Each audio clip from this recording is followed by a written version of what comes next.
welcome to the Upfront Moment, Dania. I'm so happy to have you. Thanks so much for having me, Lauren. I really appreciate it. So my first question to you is, tell us about yourself. Like, who are you and what do you care about? Yeah, so my name is Dania Al Obeid. My full-time job is in branding, and I, love it. That's my career.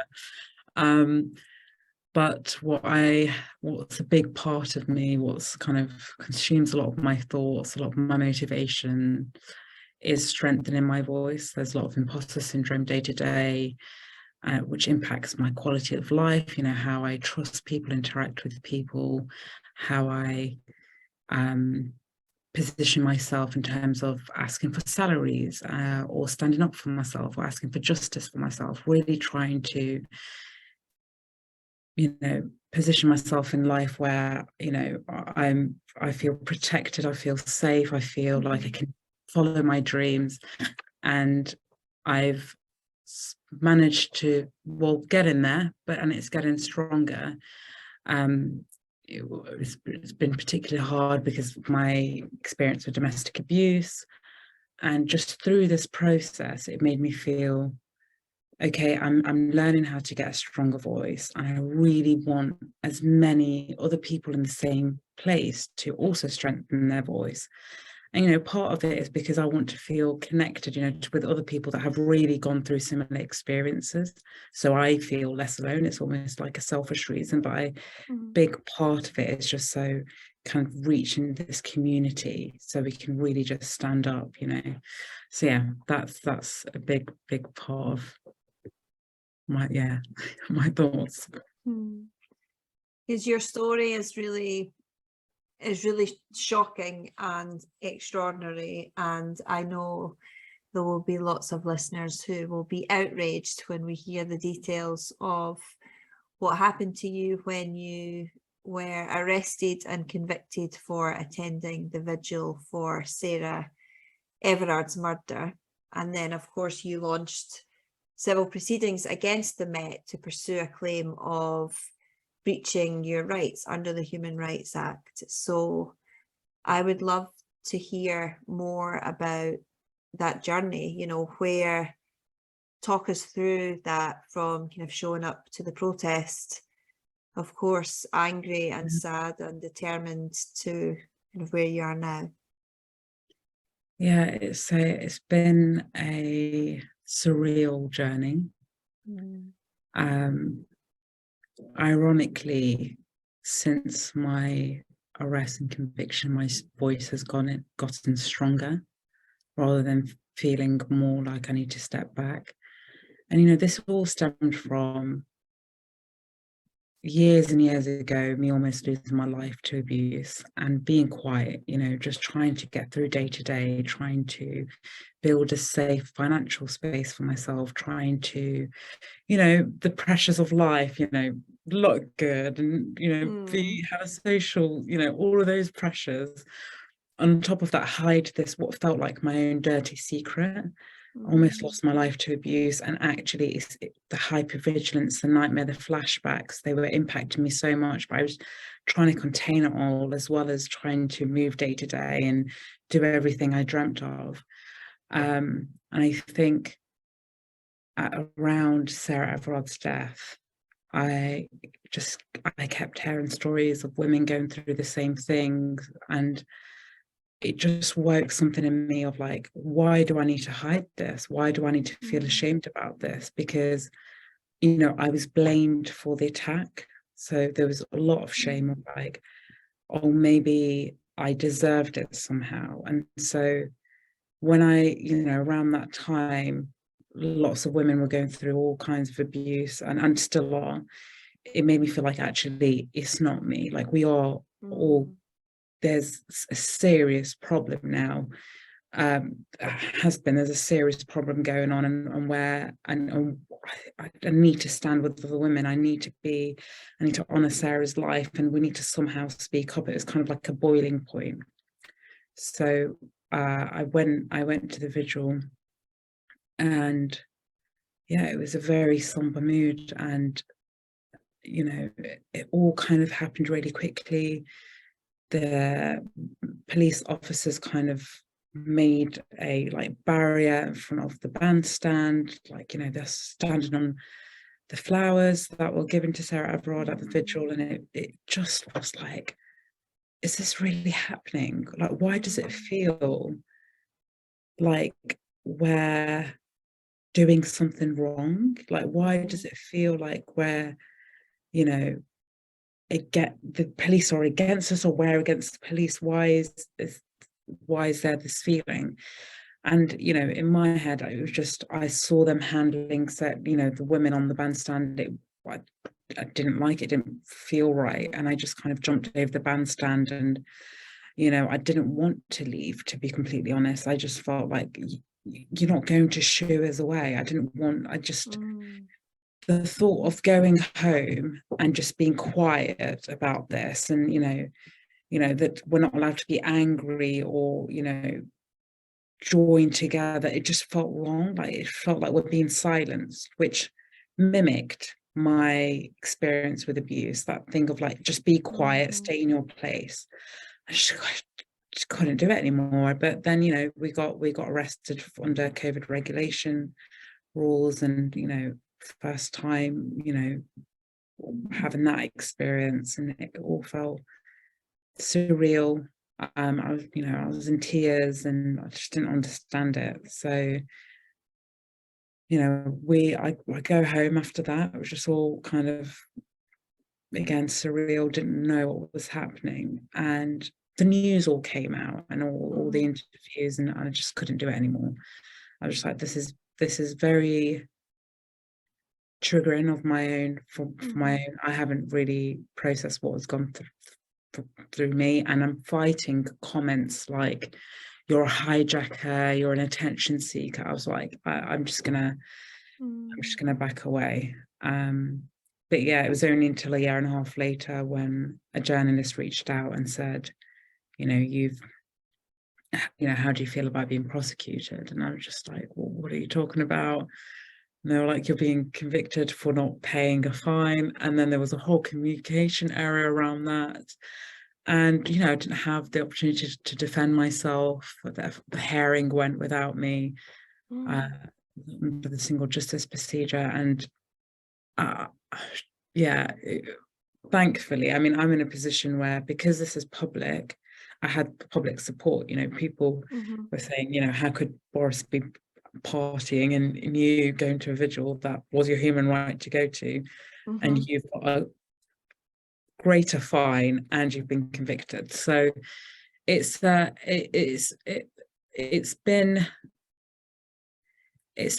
like a really surreal journey, you know, going against such a big organization and saying, actually, they're in the wrong.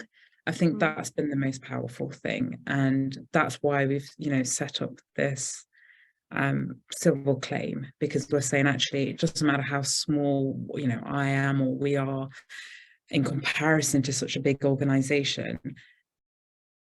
Right is right and wrong is wrong, and that's our power, is to say, you acted unlawfully, you haven't taken accountability, and we are demanding it. So it's yeah, so for me at least, and it feels like for others, it's a very powerful move in itself. Absolutely, incredibly powerful. And I wonder kind of where you were at that time when you made the decision to say, I'm going to take them to court, I'm going to challenge this, I'm going to talk about it publicly. Can you tell us a bit about that? Yeah, because I actually had the opportunity after the vigil to do it, and every meeting about it, I would just break down. Pretty much every meeting, I was just like, I couldn't fathom how, when I went through my abuse, which was pretty brutal, I didn't have the support around me then to really get justice. And now I minimize this. Oh, well, I've just been arrested. In comparison to my abuse, I can't demand accountability. This isn't that bad. I was really minimizing myself. I couldn't see the bigger picture, and it was just very yeah, bodily reactions. I mean, it just really took me back so many years. So I normally push myself, but I kind of reached my limit there, and I was like, I need to focus on myself. And I said, maybe there's a lot of other incredible women that are doing so much work in this space. Let me just kind of back away. And there was a big part of it that was like, Dania, know your place. This isn't your fight. Like, you should just go back into that corner. But when I had been convicted, it's just weird timing. After that, I'd done a lot of therapy, gotten away, and I was strengthening my voice. I was kind of knowing right from wrong. Actually, this is what was wrong, what happened to me. I have a human right, knowing that the High Court ruling that they unlawfully banned the vigil and they still haven't taken accountability. I then felt really strong in saying, actually, let's do this. And a big part of that was anger, actually, just kind of channeling my anger and, allowing myself to be angry. Yeah, there's a huge amount of power in anger, I think, and when you can put that anger to work. And of course, you've launched your new campaign, your new platform, She Protects Herself, on an incredible mission of helping victims of police misogyny to know they're not alone and to fundamentally expose the misogyny of the police force. So tell me about She Protects Herself and how can we help you? Well, after the vigil and everything happened, I started to get some messages of saying, almost people trying to comfort me and say, you're not alone, this is what I've experienced. And my sisters experienced really terrible things with the police. Either they've been minimized after they've reported an incident, or they've directly experienced some form of abuse or harassment off of a police officer. And the biggest thing in my head, I thought there's the one bad apple, like it's just rare, it's not that common. I've just started to getting these stories, and the facts of 99% of reported rapes go without conviction. Rape is pretty much the perfect crime. It's kind of like, okay, this is a real issue. I mean, there's so many predominantly women that are experiencing this. Their reports are being minimized, and they experience direct abuse from police officers. And I was just like, we really need to, in my head, it was like, I really want to reach as many victims as possible so they know they're not alone. Because one of the most powerful things building my own voice back was knowing that I wasn't alone, knowing that this experience isn't because I'm wrong just for living. It's actually the perpetrators, it's actually the people doing the abuse, it's their action. And we are actually victims in these situations. Again, victim is a very tricky word for people. They don't want to be a victim. It's seen as in a very bad light, but actually we are victims of abuse. So this is the reason why I've set up this page, is primarily to help victims know that they're not alone. There's a big community of us. And also, like you say, to expose how bad it is. Since the last couple of weeks, we've received a lot of new stories. I've got to put them up, so there'll be all the stories will be up there. And really, any help in amplifying this message so we can reach as many victims as possible to submit their stories is the mission here. And for us to continue to keep up the pressure. I know there's a lot of pressure on the police at the moment. There's a lot of focus on the Met Police. What I'm showing and what's going to be shown in these stories, actually, it's not just the Met Police. I mean, it's police across the country. So that's the idea. And I imagine that must be hard to be surrounded in those stories and anecdotes and messages day after day after day. You're kind of steeped in this world of male violence and misogyny and sexism. And I wonder, like, what's the hardest part of all of that for you? You've kind of touched on that it can feel quite triggering sometimes. And Yeah, I've had to think about this a lot recently, because since launching the website, I had this perception, as soon as I get stories up, I'll be reading them and straight away putting them up. I don't want to disappoint any victim, but actually it's been extremely heavy and I've been a lot slower than I wanted to, and I want to do my best to amplify this. But very recently, my lawyer actually was kind of said, we need to pause on some of these campaigns, um, for a few reasons, timelines, and it gave me just a room to breathe. It just gave me this thing of like, you can take your time, and if I'm drained, if I'm constantly re-traumatizing myself through these stories, then I can't do the work. So I have to be honest, it's very, very hard stuff. And I don't want to have a vision of the world and a vision of men constantly that they're abusers. I've got male friends, really close male friends that I dearly trust. My therapist is a man. I chose that on purpose, so I don't have this vision of women versus men. But obviously the reality is a lot of the abuse that women are experiencing and men experience is perpetrated by men. So it's a very tricky line, and I'm still trying to learn how to do this in the best way possible. Yeah, and I don't think there's one nice, easy answer.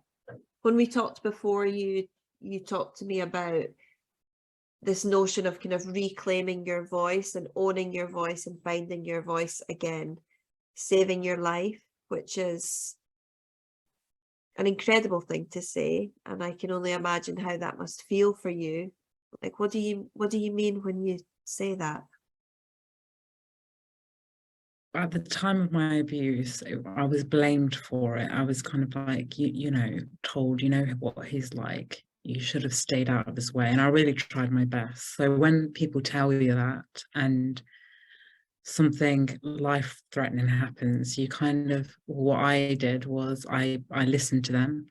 I was like, okay, this is the only way to survive, is by minimizing myself so much to avoid abuse. And I think there's a big reason why we blame victims, is because we want to control the situation. It's so much easier to say, oh, the reason why that victim was, harassed or, sexually abused is because of what she wore. And, the stats are there. That's the reason why that happens is actually only 4%. It's just not part of the reason why there's abuse attacks a woman, for example. Yeah. It's just not the reason, but for some reason we just keep doing it. We keep blaming the victim and their actions or what they were wearing. And so I believed those words and I just reduced myself. I just kept getting smaller and smaller and quieter, hyper vigilant of anything that could go wrong around me, just take up as little space as possible. And it's a very stressful state of mind to be in all the time, and it got kind of really, really dark. So for me to kind of breathe a little bit more, to have a bit more space, I really needed to give myself a little bit of room of like living. It was really, and it really stemmed from first knowing that none of this was my fault. That was the first thing that I was told, that was just like mind-blowing. I really couldn't believe it. I was like, what do you mean this wasn't my fault? And I just break down, because it completely broke down my belief system. But it gave me so much room. It really gave me so much room. And I started to gain a bit of my sanity. I started to understand, okay, I'm responsible for my actions. That person is responsible for their actions. And I know what my actions are. I know who I am and what my voice is, and started strengthening that. And it has saved my life, because my life is a lot richer and I feel a lot more protected, and I voice what I want and what I don't want. I'm able to stand up for myself, so it has literally, yeah, it's just on that. Hmm. And I'm so glad. I mean, I wonder if there's anybody listening who is in that position that you just described, whether due to abuse or other neglect or trauma, where they're making themselves smaller and smaller and blaming themselves. What would your advice to them be? You know, I spoke about this over email slightly. Is one of the most powerful things for myself, really, I mean, transformed everything, was just how I started changing that voice in my head. You know, my voice in my head before was attacking everything that I was doing. You know, I couldn't do anything right. You know, it was like, oh, Dania, you messed this up again, or Dania, you've said the wrong thing, or Dania, you aren't motivated enough, you won't get out of bed, you won't. It was a really cruel voice, and it mimicked a lot of the abuse and neglect that I experienced.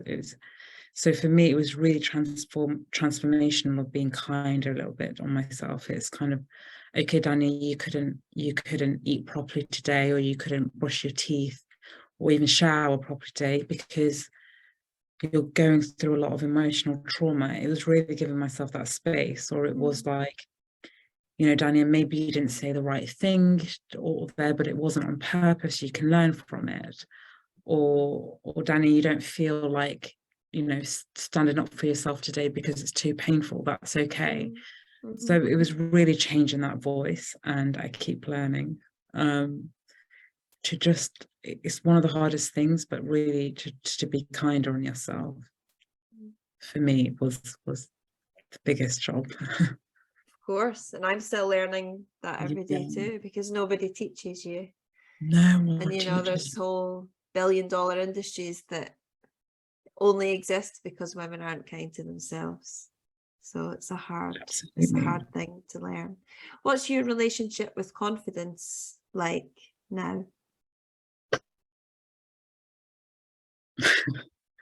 I feel like I'm quite confident.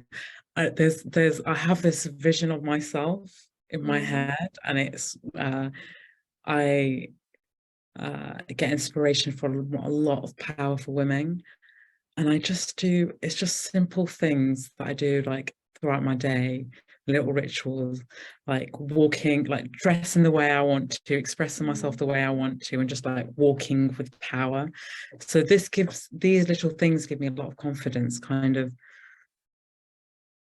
having a vision of who inspires me, and putting myself up there as well. Before, I would never have said this, because I'd be like, Dania, who do you think you are? Well, I'm so But glad you're saying it now.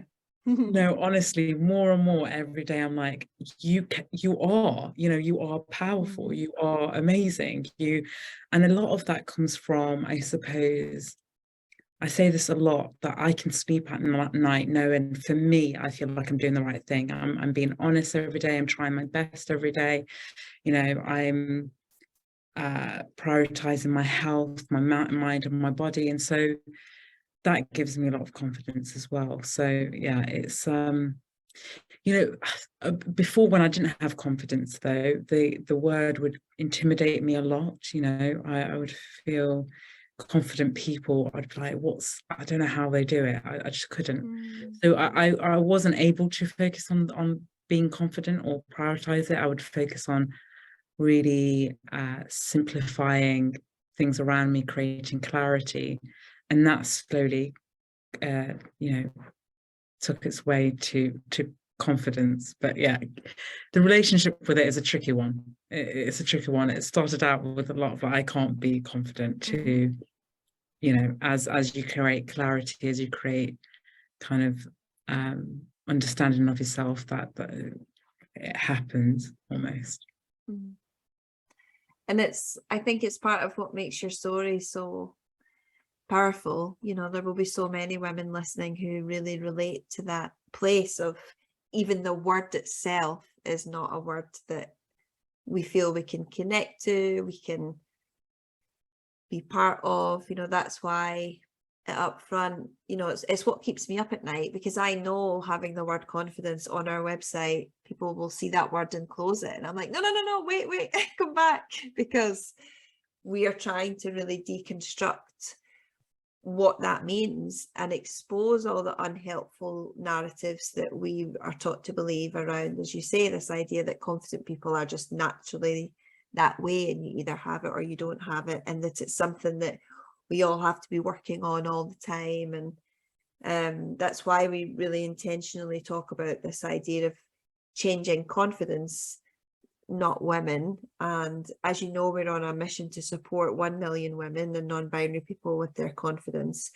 And I'd love to hear you talk about, like, from your vantage point and where you sit in the world, when we achieve that goal, how will the world feel and be different for you? Wow.